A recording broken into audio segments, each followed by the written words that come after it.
Hi guys, it's Chelsea, and today I am doing like a kind of new thing. One of my really good friends in my hometown is a mechanic, a really good one, and I kind of thought that it would be helpful to some of you guys if we made like a little video series on how to like fix pretty easy things on your car, but just things that everyone should know, especially if you're a nomad and you travel a lot like I do, or even if you don't, this could just be helpful to you regardless. Today, I need a new air filter, so I went and I bought one, and Joseph is going to show us how to put it in.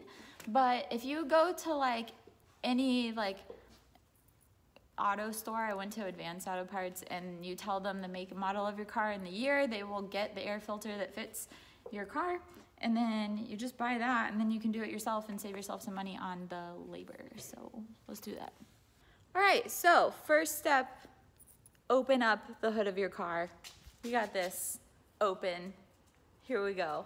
Now we'll show you where to find everything. What you do after you pop the hood is you locate the breather box, which is typically a big black box that has a big hose going from it to the top of your engine. This is your intake, and it's not the exact same for all vehicles. It's super easy on hers. You just take these two little clamps loose, slide back, and then the filter is held in this little thing. Other cars, the box might have a top on it and like 4 screws. You take those screws loose and it comes off. Or other ones have the top held on by these things and you take them loose and it comes off. But it's roughly the same thing for any car. How do you tell that it needs to be changed? Normally when they're starting to cave in like this, it means they've got so much crud in them that it's actually being pulled on by the air. It's causing enough restriction to want to cave in.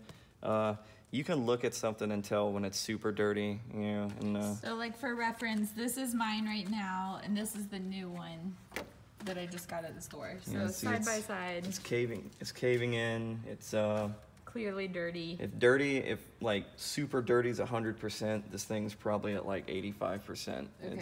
So for reference. Okay, and how do you put it in? In this car's case, you just stick it back in its little holder. Slide it in. So you make sure that the little like, I don't know. You do those little clamps. I don't know what you would call this part of it, but like the element. The element. But okay, so make sure the little metal part goes the right way. Yeah, this typically the metal part will be facing towards the engine side. Yeah. Of the breather pipe. Cool. And then that's it. That's the whole thing. Okay, so that is like the most simplified version that I can give you guys of how to change your air filter. And generally speaking, like Joseph was telling me that when you change your oil or you check your oil and stuff, you generally just check all this stuff. Yeah, as like a rule of thumb, you just check the air filter, and if it's dirty, yeah, and that's how you change it. And then we're also gonna do like how to change your own oil. I know that a lot of people know how to put oil into their vehicle, but I don't know if a lot of people know how to actually like drain it out of their car and get it out and blah, blah, blah, or even where to dispose of it. So we're gonna do like a little video series about all this stuff just because I'm here in my hometown, but I still wanna make videos that are applicable to road life and being a nomad. So yeah, I figured this would help you guys to some extent. And I know this video is really short, but go ahead and subscribe to my channel if you haven't already. And yeah, look forward to this little mini series that we're doing. See you guys next time.